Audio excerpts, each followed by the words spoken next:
सो hey guys, कैसे हैं आप सब। Welcome to the YouTube channel. Subscribe कीजिए हमारे चैनल को और साथ ही बेल आइकन को दबाना ना भूलें ताकि हमारे अपडेट्स आपको मिल सके। चलिए फ्रेंड्स, शुरू करते हैं। आज की इस वीडियो में हम लीड कोड की टॉप इंटरव्यू 150 क्वेश्चंस की एक क्वेश्चन सॉल्व करने वाले हैं, जिसका नाम होने वाला है product of array except itself. इस क्वेश्चन में आपको एक एरे दी होगी, एक लिस्ट ऑफ एलिमेंट दिया होगा।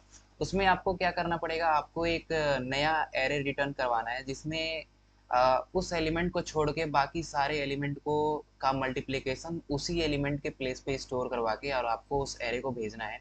तो इस क्वेश्चन को हम लोग सॉल्व करने वाले हैं। ये क्वेश्चन बहुत ही तरीकों से हो सकती है, लेकिन आज इस वीडियो में हम बहुत ही इफिशियंट वे में इस क्वेश्चन को सॉल्व करेंगे, बहुत ही कम कॉम्प्लेक्सिटी में सॉल्व करेंगे।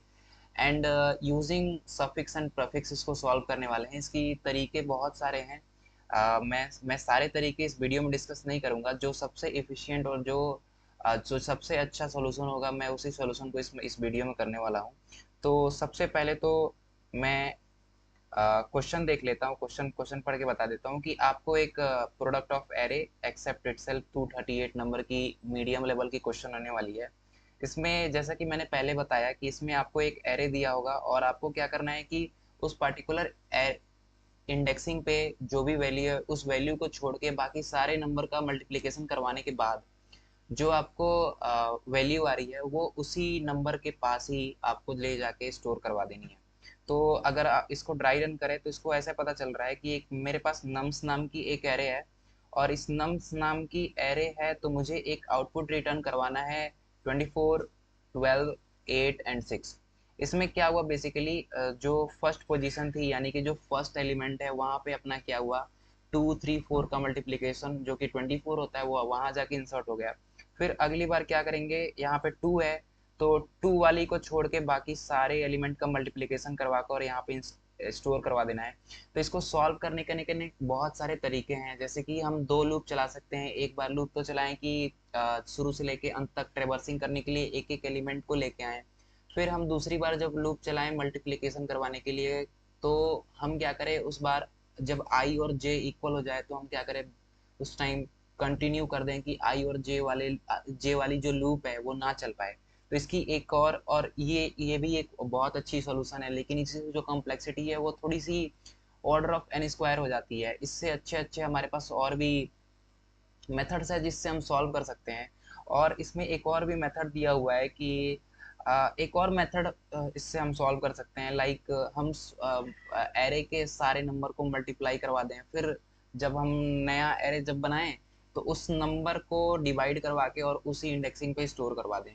तो ये भी बहुत ही आसान सा निकल के सामने आता है। तो फिर हम लेकिन इस वीडियो में हम जो लॉजिक लगाने वाले हैं वो इस क्वेश्चन के हिसाब से ही, क्योंकि इसमें दिया हुआ है कि the product of prefix and suffix is guaranteed, मतलब इसमें प्रीफिक्स या फिर सफिक्स का कुछ यूज करना है। तो अगर आपको पता होगा प्रीफिक्स या फिर सफिक्स सम कैसे निकालते हैं किसी एरे के सब एरे में, तो प्रीफिक्स का सम अगर निकालना आप जानते हैं तो प्रीफिक्स का मल्टीप्लिकेशन भी निकाल सकते हैं। अगर नहीं जानते हैं तो मैं मल्टीप्लिकेशन भी बताता हूँ, और मल्टीप्लिकेशन और सम में कोई अंतर नहीं है, सिर्फ एक मल्टीप्लाई ऑपरेंड का मतलब है। तो चलिए शुरू करते हैं। सबसे पहले तो मैं क्या करूंगा, दो एरे बनाऊंगा और उस एरे में प्रीफिक्स का मल्टीप्लिकेशन करवाते करवाते और उसके बाद सफिक्स का मल्टीप्लिकेशन करवाते करवाते मैं उसमें स्टोर करवाऊंगा। ठीक है। तो अपन क्या करेंगे, सबसे पहले तो मैं एक प्रीफिक्स नाम का एक एरे बना लेता हूँ। ओके। और इसकी जो साइज लेंथ होने वाली है वो नम्स के ही लेंथ के बराबर होने वाली है, तो मैं नम्स का ही लेंथ यहाँ पे लिख देता हूँ। ओके। फिर एक सफिक्स नाम का एरे बना लेते हैं हम, और सफिक्स नाम का भी एरे का भी उसका भी साइज नम्स के लेंथ के ही बराबर होने वाली है। तो ये तो हो गई हमारी बात। ठीक है।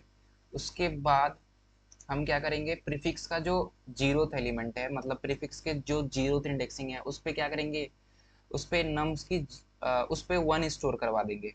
प्रीफिक्स के जीरो पे हम 1 स्टोर करवा देते हैं। क्या करेंगे, इसको इसलिए करवाएंगे क्योंकि इस नंबर से मल्टीप्लिकेशन करवाते करवाते पर्टिकुलर इंडेक्सिंग पर जाएंगे हम। ठीक है। उसके बाद क्या करेंगे, सफिक्स के मैं क्या करता हूँ, मुझे एन की ज़रूरत है क्योंकि मुझे लूप भी उस लेंथ तक चलानी है। तो मैं एक क्या करता हूँ कि जो नम्स की लेंथ है उसको किसी वेरिएबल में स्टोर करवा लेता हूँ कि मुझे नम्स की लेंथ बार बार ना लिखनी पड़े। तो नम्स डॉट लेंथ यहाँ पे लिख लेते हैं। ओके, तो सफिक्स के लास्ट वाले इंडेक्सिंग पे हम क्या करेंगे, लास्ट वाले इंडेक्सिंग पे भी हम 1 स्टोर करवा देंगे। उसके बाद हम क्या करते हैं कि शुरू से लेके अंत तक चलाते हैं और प्रीफिक्स को भरना शुरू करते हैं। ठीक है, प्रीफिक्स को और नम्स के आई को मल्टीप्लिकेशन करवाते करवाते हम भरना शुरू करते हैं। ठीक है, तो लूप जो होने वाली है वो अब स्टार्ट होने वाली है, क्योंकि जीरो से अब कोई मतलब है नहीं, क्योंकि हमने जीरो पे पहले ही 1 स्टोर करवा दिया है। तो 1 से लूप चलाएंगे, एन तक जाएंगे और आई प्लस प्लस करते रहेंगे। ओके, बहुत बढ़िया।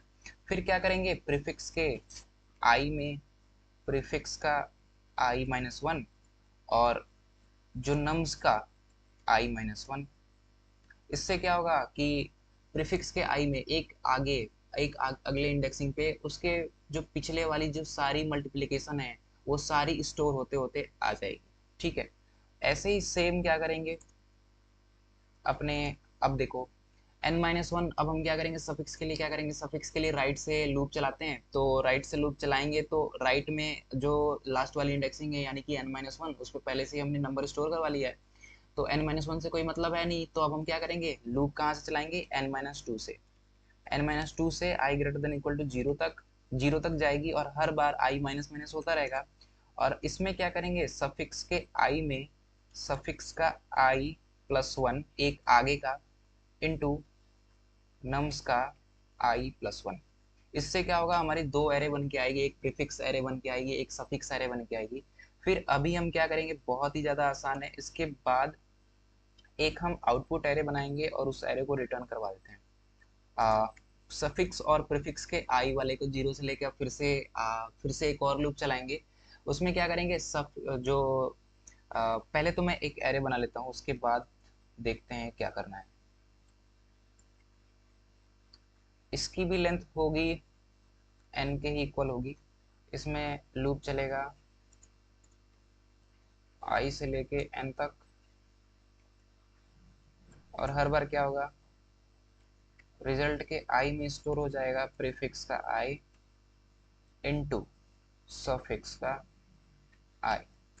इससे क्या होगा जो रिजल्ट बन के आएगा ना वो ऐसा बन के आएगा कि उस पर्टिकुलर नंबर को छोड़ के बाकी सारे नंबर का मल्टीप्लिकेशन उसी पर्टिकुलर इस नंबर के जगह पे आके स्टोर हो जाएगा। तो ये जो अपना सोल्यूशन है बहुत ही ज़्यादा एफिशिएंट सोल्यूशन है और इसकी कम्प्लेक्सिटी भी ऑर्डर ऑफ एन ही होने वाली है और ये मीडियम लेवल के ही लायक होती है, क्योंकि मीडियम लेवल में अक्सर ऑर्डर ऑफ एन के ही कम्प्लेक्सिटी को ये एक्सेप्ट करता है। बाकी हमारे पास दो और सोल्यूशन ऐसे हैं जो कि बहुत ज़्यादा आसान होने वाले हैं, उसकी लॉजिक भी बहुत